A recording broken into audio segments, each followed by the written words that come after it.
No. And we're live to review the episode in the title, Lies and Other Truths. Over to His Jeffness.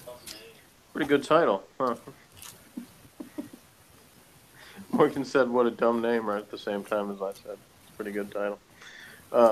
Anyway, Lies and Other Truths is the 14th episode of Season 6 of Homicide Life on the Street, written by Noel Bain and directed by Nick Gomez. And before Ben and I share our thoughts on the episode, I will read what Mr. David B226 Morris had to say on TV.com back on August 26, 2006. Immediately, I forgot to say the air date. It aired March 6, 1998, originally on NBC. Okay. Immediately following Something Sacred came a string of 4 consecutive episodes where, though the crime that formed the center of the episode was heinous, it could not be considered a homicide.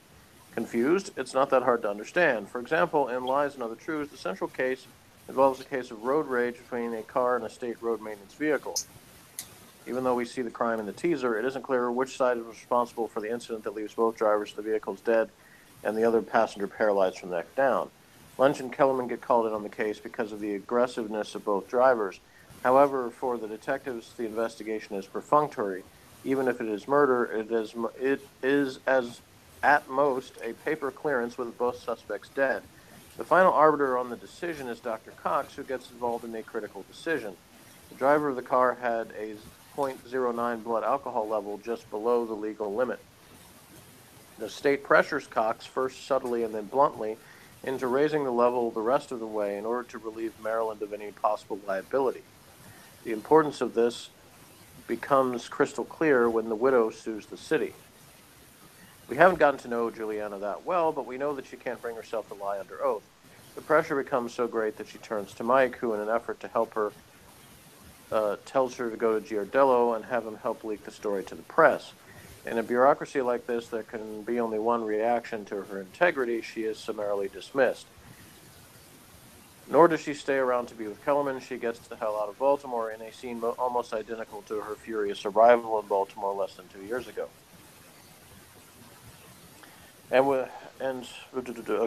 Though Juliana Cox had been given a lot of latitude in her role on this series, ultimately her character was never given enough to do to make her a viable presence on this series. Nevertheless, it was a loss for Homicide, as her character was a much stronger presence than some of the later female characters introduced on the show. I missed Forbes. Though the central story is very interesting, the story surrounding it doesn't work quite as well. Bayless and Pimbleton are called in to investigate the death of a man who was found buried alive on the grounds of what used to be a CIA training base. We learned the deceased, Ashley Acton, was a member of a group of spy wannabes known as the Sons of the Silent Service, and that he was buried alive as part of a training exercise. These same wannabes have repeatedly applied and failed attempts to join law enforcement and military agencies, and are eventually revealed to be a small clique of bumblers who think of themselves as carrying on the arts of espionage in the Cold War. The suspect is Nelson Broyles, the owner of a spy paraphernalia shop and the leader of the Sons. Filled with the bravado of the true wannabe, he eventually arrives at headquarters wearing a dynamite-laden vest prepared to blow the place to kingdom come. Convinced by Bayless that he can resist the puny interrogation methods of the Baltimore PD, he surrenders the vest and proceeds to confess in record time. This case balances between suspense and very black comedy and never quite decides what it is. It doesn't help that the Broyles character, played by the usually reliable character actor John Glover, seems too scattered to be a threat and too devoted to be funny. What is fascinating comes out in the parts where G, in helping the detectives along, contacts a former Soviet defector, ex-KGB agent, to help his guys. Eventually, we learn how the defector and G know each other. The lieutenant was once a POW in Hanoi. Not only did he resist 4 months of KGB efforts to break him, he managed to convince the man interrogating him to defect. When asked by Frank how he did this, he demurs, saying only that he helped convince his friend with $300,000. We've known Giardello has layers, but this is a huge surprise. The one other continuing storyline that is finished up is Falzone's custody dispute with his wife. Turns out Paul has heard so much over the past few weeks that he's no longer sure that he's fit to have more custody. Ironically, so has Janine, and when the judge ultimately rules in favor of her, she agrees to his original request. This is interesting, but makes the last few weeks of the storyline seem to have been something of a waste of time if this was the end result. Ultimately, Lies and Other Truths is a mixed bag. Though it features good work by Yaphet Kotto and Reed Diamond, as well as a good farewell from Forbes, the other leads are somewhat disappointing. Neither Secord nor Brower show any of their brightness, and John Seda and Callie Thorne are big come-downs from last week. The espionage story is unnecessarily convoluted, and personal stories are somewhat disappointing. It's watchable and entertaining, but from this show we expect more. My score, 6.8. So that's what he says. Ben, what do you say? Well, I say that I give it 9 out of 10. I quite liked it, especially when I skipped through all the foul zone scenes, so I didn't have to deal with his aspect of the storyline bringing it down. So that didn't bring it down for me, because I didn't watch those bits. But I thought the casting was very good for the wannabes. I thought I thought the acting is uniformly good in this program. How's my sound gone? Sometimes I do have a fault.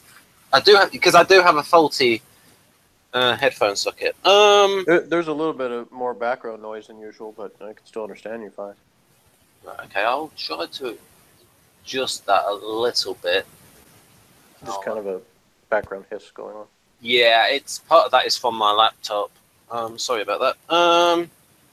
So I mentioned that I skipped through the foul zone scenes because it's just boring, and it's a testament to the acting that there wasn't much to him anyway. So I mean, you didn't miss much. Yeah, yeah.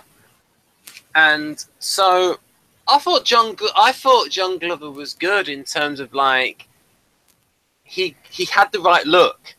Like I thought that is a good look. That is an interesting look for I kind of understand what Morris meant about that, where it seemed like he sort of was in between a comic character and one that you take seriously. Yeah. But that's not necessarily unrealistic. So yeah, I always put 2 or 3 random slides in. Once again, your pictures have veered off into some other thing. But that's Bayless's. It's appropriate you have that picture next. You have Bayless's reaction to your other random pictures. Well, look on his face like, what are those doing in this? Yeah, those aren't proper parts of the review. But just like what he had on his beard, just that little beard he had, he looks like a bit of a character. Yeah, I think it was a good decision as far as like. I don't want to say, like you said, the look of the character and not makeup and hair and whatever, how they made him look. That was probably good. I mean, it was a good thing. This is one of the things we talk about a lot when we talk about the new Doctor Who and the thing about tone, and it's the tone of that storyline is what Morris doesn't like, isn't it? So, and I kind of understand that because. It does sort of seem like they're not taking it as seriously as Homicide usually does. Like, it's not that Homicide doesn't have humor in it, but they don't usually have a story that seems like they're sort of saying, here's this major threat, but at the same time, we're going to treat it in a way where it doesn't seem like it's really a serious threat. Like, even those guys, they just sort of look goofy. But so you have this kind of thing of like, you don't take them entirely seriously, but then on the other hand, one of them's like coming in the squad room with explosives, and so it's sort of weird, because I think back to previous things like, the woman who came in and held Barnfather hostage to try to get her father, released from death row before he was executed. Okay. And it's compared to that, something like this seems very like fluffy in terms of the way they handle it. Yeah, what I was going to interrupt with, but I stopped myself, was that Homicide does have a tradition of showing that a lot of criminals are not the sharpest knife in the drawer. And so that is a theme, and these are sort of like low functioning, intuitive type characters, just like weird NPs, and so I consider, look, they're just intuitives, they're just a little bit weird. It's not that they're unrealistic. There are lots of people like that. That's a good key picture too, by the way. Yeah. So the bit that surprised me is that, because they must be pretty low functioning not to qualify for the police department, because they were saying there that they weren't they didn't get qualified for, because they tried to apply to Baltimore Police as well. Psych tests, and those guys were kind of crazy. So. Yeah, I wonder if they weren't that was the deal with the police force, that they were just a little bit too eccentric for them or something. Yeah. Yes, exactly. Just a little bit too NP.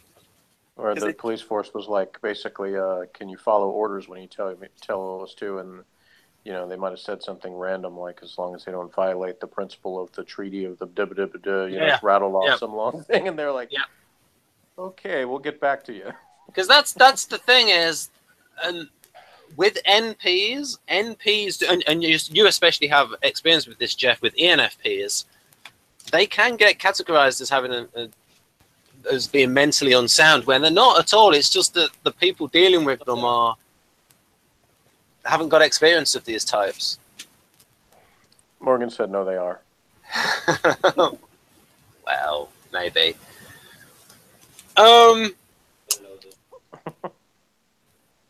So yeah, we've done the dumb criminals aspect, but yeah, you're right, because the SJs are going to be thinking very quickly, straight lines. When you got the, and we'll talk. We've mentioned anyway. You've talked about that.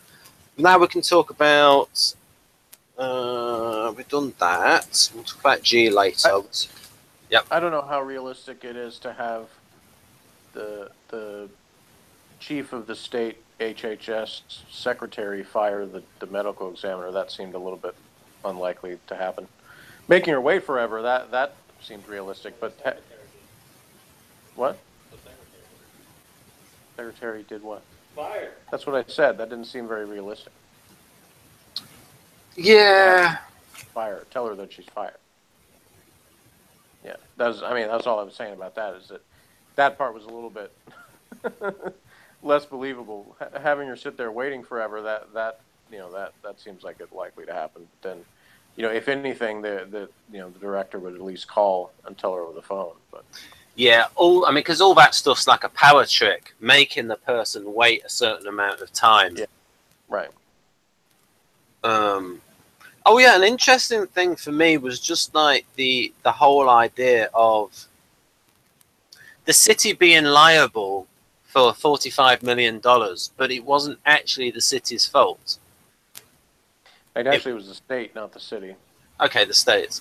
But yeah, but that one's very true to life in terms of, there's been in recent years some pretty prominent lawsuits where employees of the state, that were truck drivers, have been sued for various things involving accidents. And that's a big strain on the budget of the state. And the state didn't do anything wrong. It was the individual that did something wrong.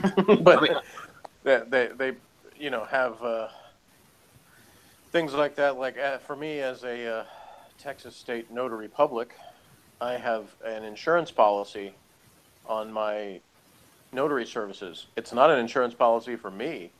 It provides nothing for me. It's an insurance policy for the state, in case somebody decided to sue over something I notarized.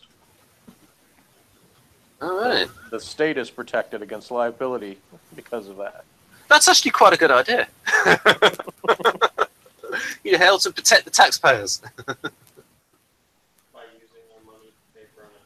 But what it means, though, by doing that, is that you have a load of people who have to get the insurance out. So it just transfers the burden, and in your case, it transfers the burden onto you. Yeah, well, it's not not me individually, because I do it for my work, so my work pays for it. So in terms of the fees for certifying me and all that stuff, including the insurance policy. So it's no money out of my actual pocket, but I just mentioned it because of that somewhat amusing thing that it's I'm certified as a notary, but the insurance is not for me; it's for the state of Texas. Yeah, and it's a good point. And I mean, we could go into this in great detail, folks, about lawsuits and stuff, but it's not the most entertaining subject. Yeah. What we can talk about, we could talk about, because this is, I got the, so it looks like Dr. Cox is not coming back. Oh dear. So maybe, so given that she's not coming back, maybe we should do a video on her character, you know, while she's still fresh in the mind. I wouldn't mind doing that. You know, rather than waiting until next year, then we could sort of like do her while she's fresh in the mind, so to speak. Yeah. Well, it probably won't be that long a video because it's not like she was, you know, characterized all that in depth or anything. But we had a few episodes that featured her a little bit more.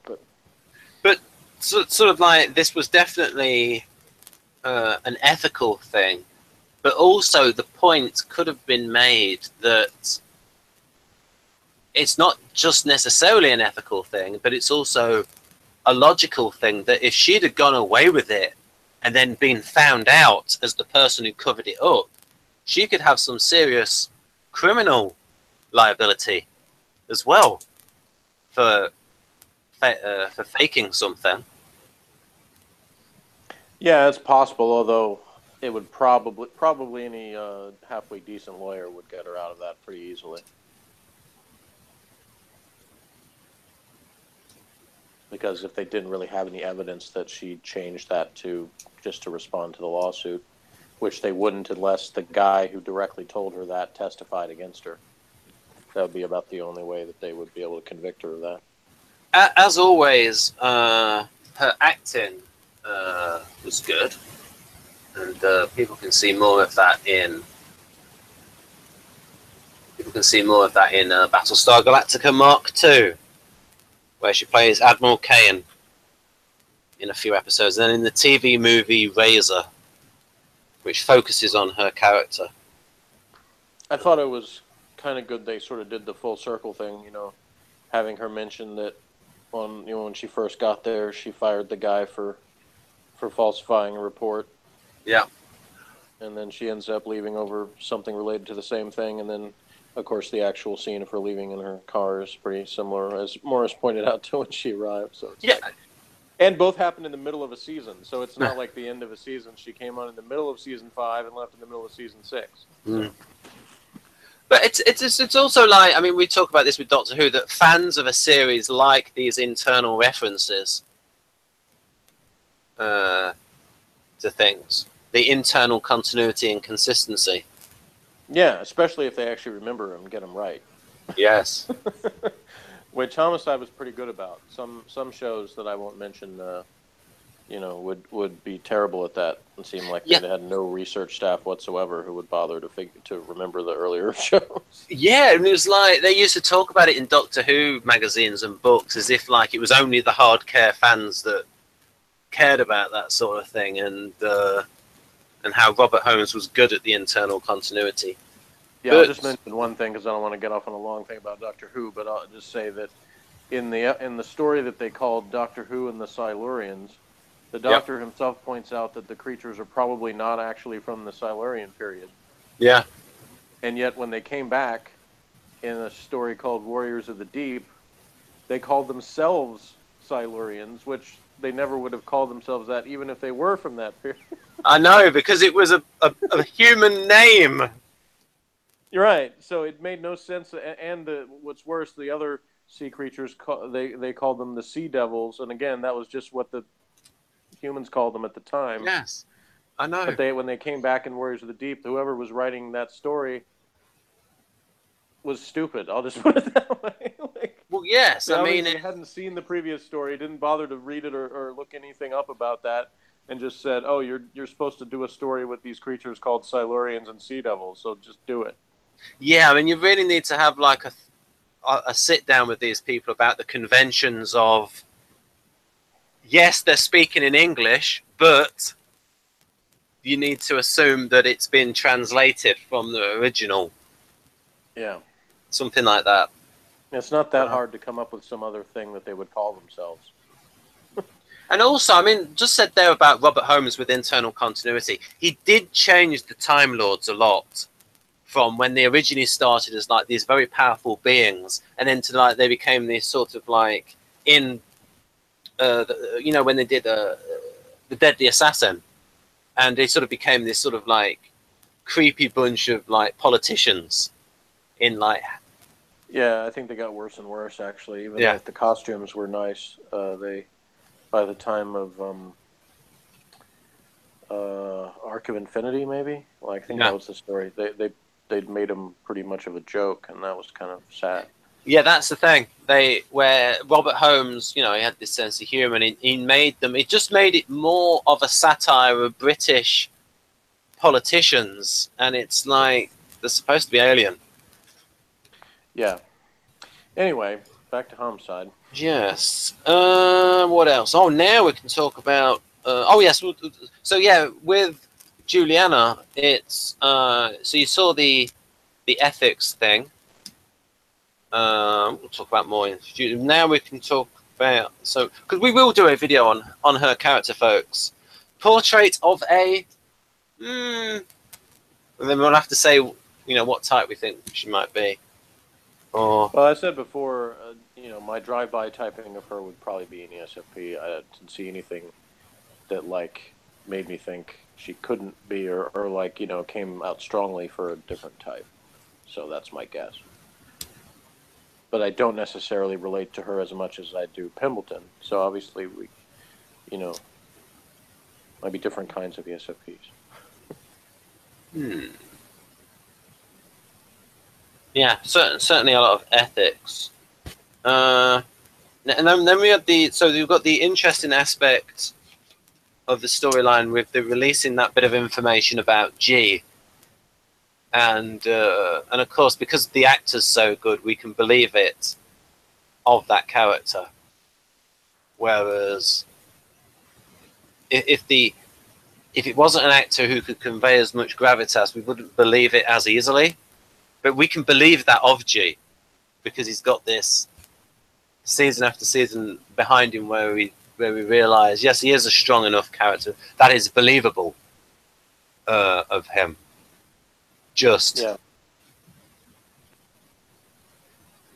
And also because people also know that people like John McCain and other people have, you know, these stories of people withstanding that kind of treatment in Vietnam, you know, they can relate it to that.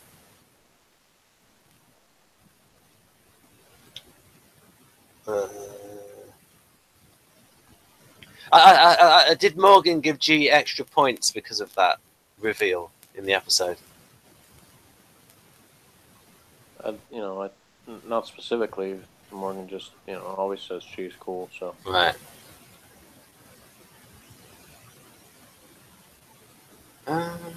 You could switch over to that picture though of him with smoke. That was a cool picture. Right, yeah. Since we're talking about him, there you go.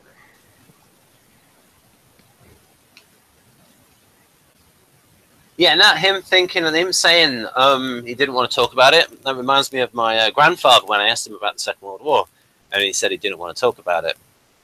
And because as a kid, there was a character on television called Uncle Albert in Only Fools and Horses, and he would always talk about the Second World War. And so I thought, oh, maybe my grandfather would like to talk about the Second World War, and he explained why he didn't want to talk about it. So remind me when we get done with this that I have something to tell you actually about the Only Fools and Horses, but it doesn't have anything to do with Homicide, so I'll tell you. Okay. Oh, it's going to be an exclusive to me, folks.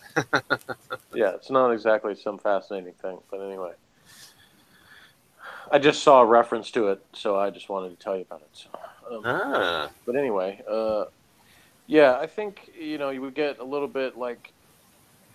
G is, you know, there's been some things in the past about how, even though he cares for his family, that there was a sort of a little bit of estrangement there where his kids you know, didn't see a lot of them, and maybe he wasn't the best at showing them affection a lot of the time. So this kind of shows maybe how some of the way he was sort of hardened by experiences that he had. And it's hardened, if not a little bit of PTSD that, you know, tough times that you got to deal with, because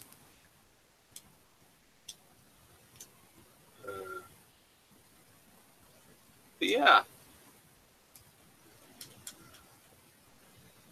What else?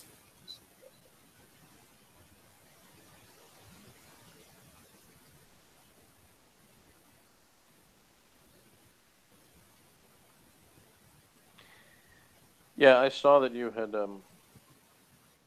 scheduled a video for like next May. Yes. I worked out that it was about that long it would take. When I pressed play, then it said one waiting. I was like, yeah, I'm going to sit here waiting for until next May for this video to start. Like people line up for the next Star Wars movie. Well, I mean, it's probably going to be a fantastic video about because G is such a good representation of an ESTJ. And certainly for the typology community, it would be, I think, a good example of an ESTJ. Yeah, you'll have to, you know, use your wannabe J and prepare for that one. Have some good slides with quotes from G, since you probably won't actually have video clips in it. So combine some pictures with some quotes. So well, I can do pictures. You can do quotes, because you know you have more. But I just meant the visual side of that. You know. Oh, right, okay. Putting the quotes on actual graphics like you've done for some other stuff. So. Right. No real quotes come to mind. Well, I can help you with what the quotes we choose are. I just meant putting them in the visual. Oh, right. I mean, as long as you give them to me, then yes, I can I can write it on a bit and then take a grab and expand it and put it next to the graphics, stuff like that. Yeah. Yeah, that's what I was thinking of. Yeah. So that, you know, we'd have some things. It's always good when you have something specific you can point to in the discussion, and not just, you know, for somebody who was watching it that actually hadn't seen Homicide before, you know, that you're not saying, well, go watch the whole series before you watch this video, even though it'd be great if they did, but the likelihood obviously is not real high then. I mean, but one of the things they mentioned in this story is that they all had fathers who were in the Secret Service. And I mean, there's lots of instances of like children of like movie stars and TV stars that are not as good as their parents. And there can be this thing of like, you know, the children can be incompetent by comparison to their parents, people, and you know, so it's just believable. And it's just within the tone of like a comedic plot, and it gave a little bit of balance. Yeah. But they're fine. I just like the look of the guy. I just like the overall look. I just think the look is working for him. Yeah, and it's kind of funny because, you know, Morris seemed pretty harsh on it, yet when I thought about the number score, it would actually be pretty close to what he said. So, and I'm not as down on it, but it's not one of my favorites or anything. I do see some of the flaws he's talking about, but I still was entertained by it enough that, you know, there wasn't anything that was like really cringeworthy about it to me.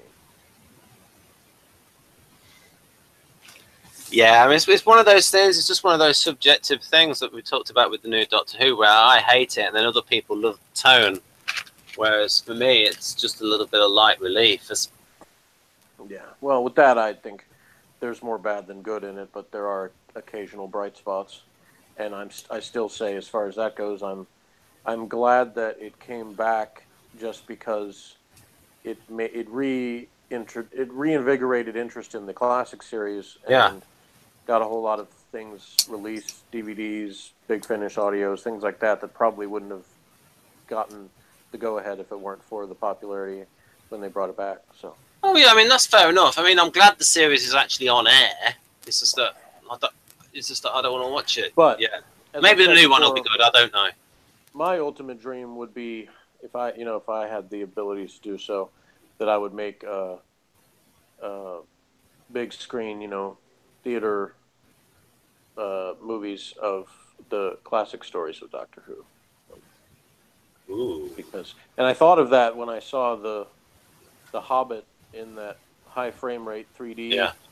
And I said this would look like Doctor Who characters like the Daleks would look so good in this. And that's what I thought of, doing that. So anyway, so do you have anything else to say about this episode? No, not really. I mean, to me, the main interest in the episode was the Dr. Cox storyline. And the interaction with Kellerman, and Kellerman actually suggesting the ethical option, and it being Kellerman's suggestion to go to the press. And so I thought those scenes were well played between her and Kellerman. And well written as well.